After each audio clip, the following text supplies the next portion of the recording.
সামনে যায় কাপড়ের কাপড়টা এইভাবে খুইলা বলে, আল্লাহর ওলি নিজে পরের আমল ফাঁস করে কবরে যাও কেন?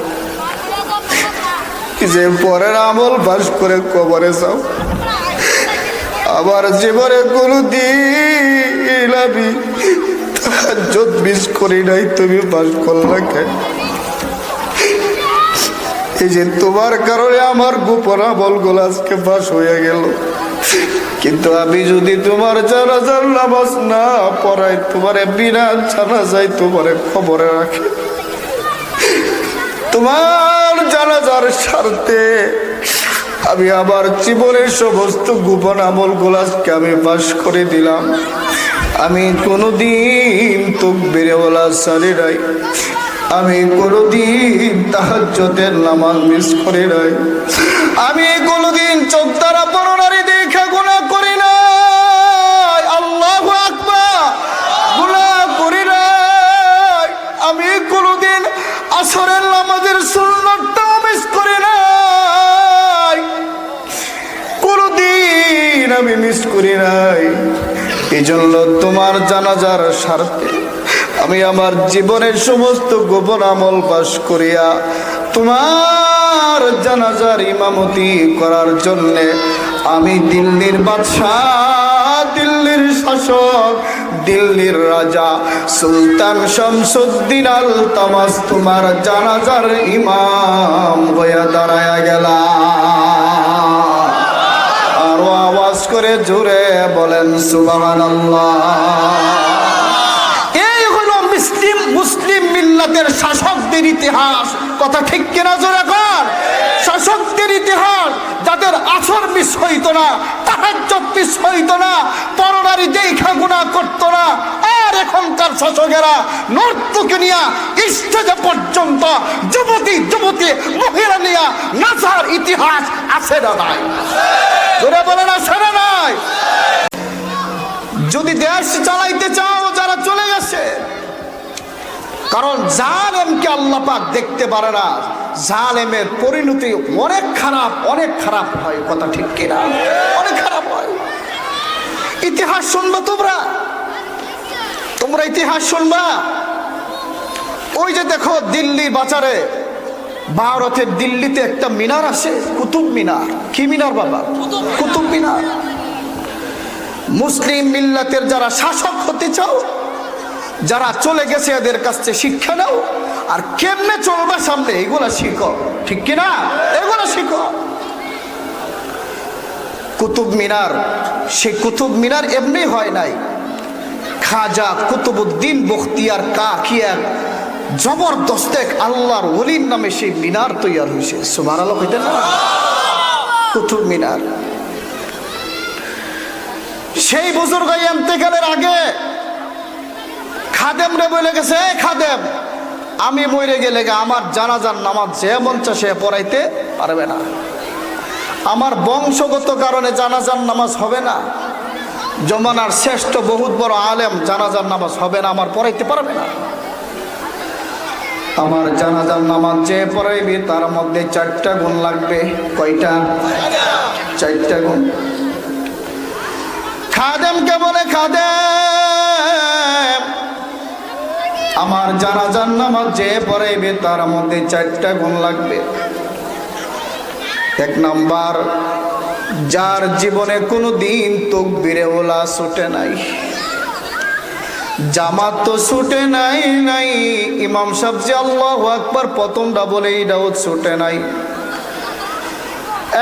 বাবাজি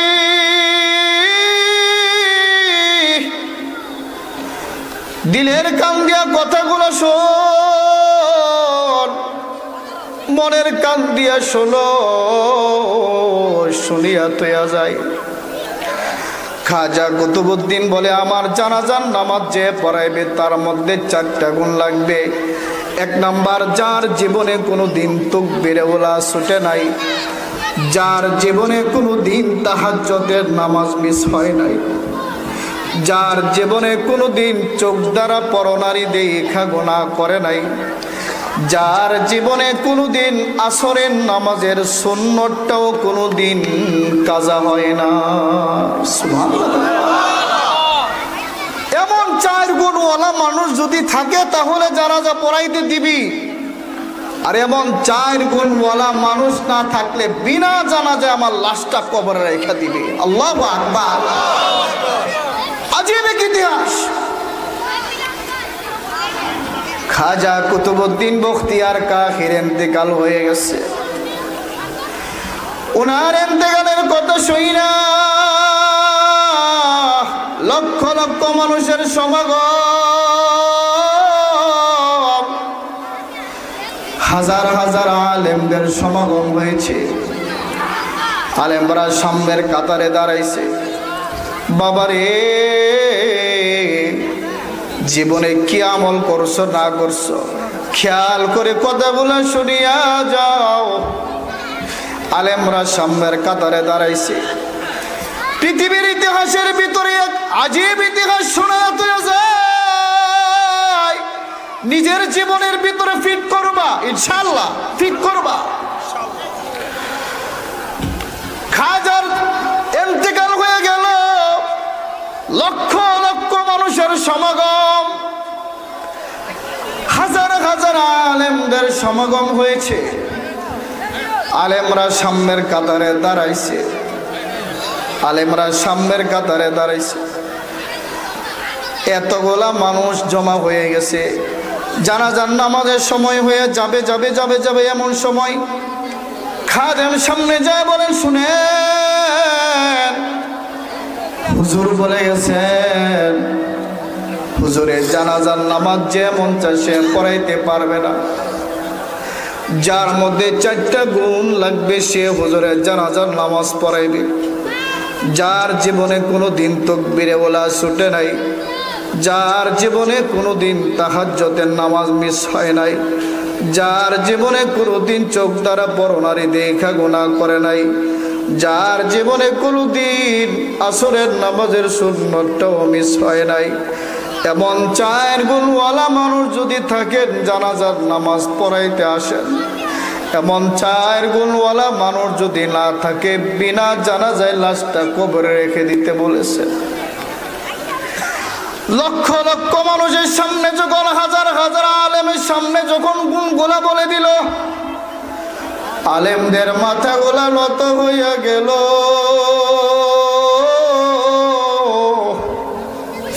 মানুষের মাথাগুলা নত হইয়া গেল। আলেমরা চিন্তা করতেছে, হায় জীবনে কত বুখারী শরীফ পড়াইলাম, কত মুসলিম শরীফ পড়াইলাম, কত তিরমিজি পড়াইলাম, কত ওয়াজ করলাম, কত নসিহত করলাম,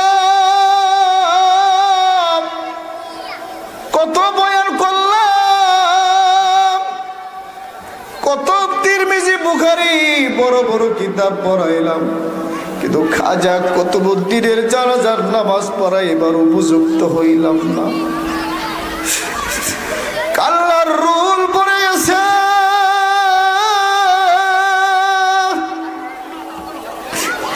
ঝর্ণার মতো পানি পড়তেছে, কে জানাজা পড়াইবে? বাবা, আলেমরা মাথা উঁচা করতে পারে না। এত বড় আলেম মুক্তি হইলাম, কিন্তু খাজার জানাজার নামাজ পড়ে এবার উপযুক্ত হইলাম না। সময় চলে যাইতেছে, কেহ জানাজার নামাজ পড়াইতে আসে না। তাহলে কি সেই দিন খাজা কুতুবউদ্দিনের জানাজার নামাজ কি হয় নাই? হ্যাঁ হয়েছিল। সেদিন খাজা কুতুবউদ্দিনের জানাজার নামাজ পড়াইবার জন্য কোনো আলেম সামনে যাইতে পারে না। সেদিন খাজা কুতুবউদ্দিন বখতিয়ার কাকির জানাজার নামাজ পড়াইবার জন্য সেদিন দিল্লির সুলতান, দিল্লির বাদশাহ, দিল্লির শাসক, দিল্লির রাজা সুলতান শামসুদ্দিন আলতামার সামনে চলে গেছে। আল্লাহু আকবার। সামনে যায়া কাপড়ের কাপড়টা এইভাবে খুইলা বলে, আল্লাহর ওলি নিজে পরের আমল ফাঁস করে কবরে যাও কেন? যে পরের আমল পাশ করে কবরে যাও, আবার জীবনে কোনোদিন আমি তাহাজ্জুদ মিস করি নাই, তুমি পাশ করলা কেন? এই যে তোমার কারণে আমার গোপন আমলগুলো আজকে পাশ হয়ে গেল, কিন্তু আমি যদি তোমার জানাজার নামাজ না পড়াই, তোমারে বিনা জানাজায় তোমারে খবরে রাখে,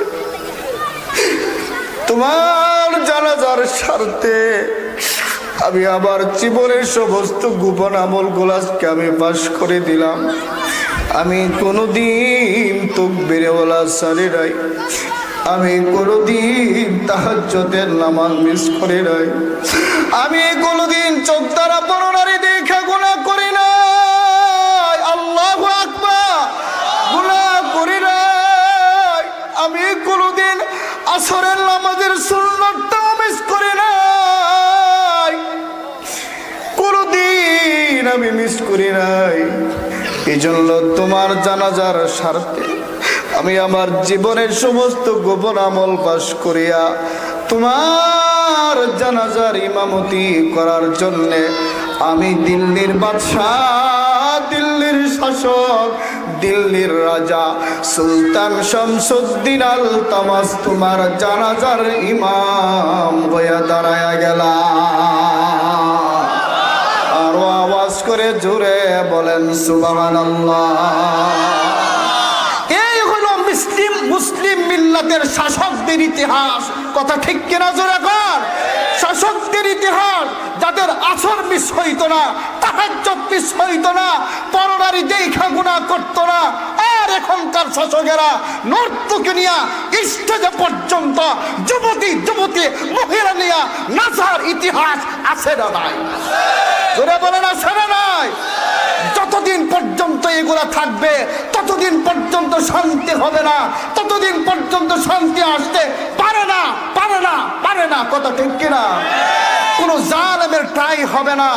ছাত্র আন্দোলন না যেমন বৈষম্য বিরোধী আন্দোলন করে ছাত্র যেমন শিক্ষা দিয়েছে, এ ছাত্ররা তোমাদেরকে বলতে চাই, এ যুবকরা, আগামী দিনেও যদি রক্ত দিতে হয়, জীবন দিতে হয়, দেওয়ার জন্য তৈয়ার থাকবে তো ইনশাআল্লাহ, থাকবে তো ইনশাআল্লাহ। বিপ্লব মানে জীবন দেয়া বসে থাকা নয়, সে কোনোদিন আসবে না রে করহ যদি ভয়। বিপ্লব মানে জীবন দেয়া বসে থাকা নয়, সে কোনোদিন আসবে না রে করহ যদি ভয়, ঠিক কিনা? আসবে বিজয় রক্ত আর জীবনের বিনিময়, আসবে বিজয় রক্ত আর জীবনের বিনিময়, বলো আসবে বিজয় রক্ত আর জীবনের বিনিময়। বিপ্লব মানে জীবন দেয়া বসে থাকা নয়, সে কোনোদিন আসবে না রে করহ যদি ভয়। বিপ্লব মানে জীবন দেয়া বসে থাকা নয়, সে কোনোদিন আসবে না রে করহ যদি ভয়। তৈয়ার তো ইনশাআল্লাহ, থাকবেন তো ইনশাআল্লাহ। মুহতারাম হাজিরিন, যেই কথাটা বলতেছিলাম, এই যে হায়াত, এই যে দুনিয়া, নিজের চোখের সামনে কি হয়ে গেল, এগুলার থেকে নিজেরা শিক্ষা নিতে হবে। কারণ সারা জীবন দুনিয়াতে আমরা থাকতে পারবো না। আমার আগে যারা ছিল তারাও চলিয়া গেছে, আমি আছি, আমারও চলে যাইতে হবে। দুনিয়া থাকার জায়গা না রে বাবা, একদিন দেখতে না দেখতেই কিন্তু তোমার হায়াত শেষ হয়ে যাবে। কোন দিন জানি মসজিদে থেকে আলান হয়ে যায়, বাড়িওয়ালা নাই রে বাড়ি, নাই রে দুনিয়াতে। বাবাজি, কত বড় বাদশা তুমি হইছ, বাদশাহ জুলকারনাইনের চাইতে তো বড় বাদশা তুমি হইতে পারো নাই। তামাম পৃথিবী, 4 জন মানুষ তামাম পৃথিবীর বাদশাহী করছে। এর মধ্যে 2 জন হইল মুসলমান, এর মধ্যে একজন হইল বাদশাহ জুলকারনাইন, যার কথা কোরআনে আসছে। এই জুলকারনাইন বাদশাহ তামাম পৃথিবীর বাদশাহী করছে। বাংলাদেশের মতো 1টা 2টা না, তামাম পৃথিবীর বাদশাহ। এই জুলকারনাইন বাদশা যখন ইন্তেকালের আগে সবাইকে বলে যায়, শোনো, আমার মরার পরে ইন্তেকালের পরে আমার জানাজার নামাজ পড়ে সরাসরি আমারে কাবরে কাপড় দিয়া আমারে কবর দিস না। আমার জানাজার নামাজ পড়াইয়া দুইটা হাত খাডুলার থেকে বাগির করিয়া শহরটা একটু ঘুরাইয়া ঘুরাইয়া ঘুরাইয়া ঘুরাইয়া তারপরে আবার লয়ে যাইবি, তারপরে আবার কবরে দিবি। ওনার ইন্তেকালের পর জানাজার নামাজ পড়ায়া দুইটা হাত খালি হাত বাহির করিয়া শহরটা ঘুরাইয়া ঘুরাইয়া যখন কবরের দিকে নিয়ে যাইতেছে, যারা বুঝে না ওরা বলে, দেখ সারা জীবন খাজনা এবং ট্যাক্স চাইছে, মরার পরেও মনে হয় যেমন খাজনা ট্যাক্স চায়। আর বিজ্ঞ আলেমরা বলে, না না,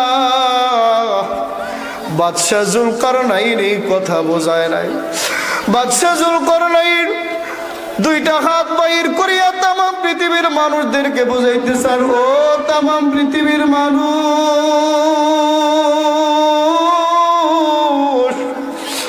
তোরা যত বড় পাওয়ারফুল হস না কেন, আমি জুলকারনাইনের মতো এত বড় বাদশা বড় তোরা আর কেউ হইতে পারবে না। কিন্তু দেখাবি যখন কবরের দিকে রওনা দিলাম,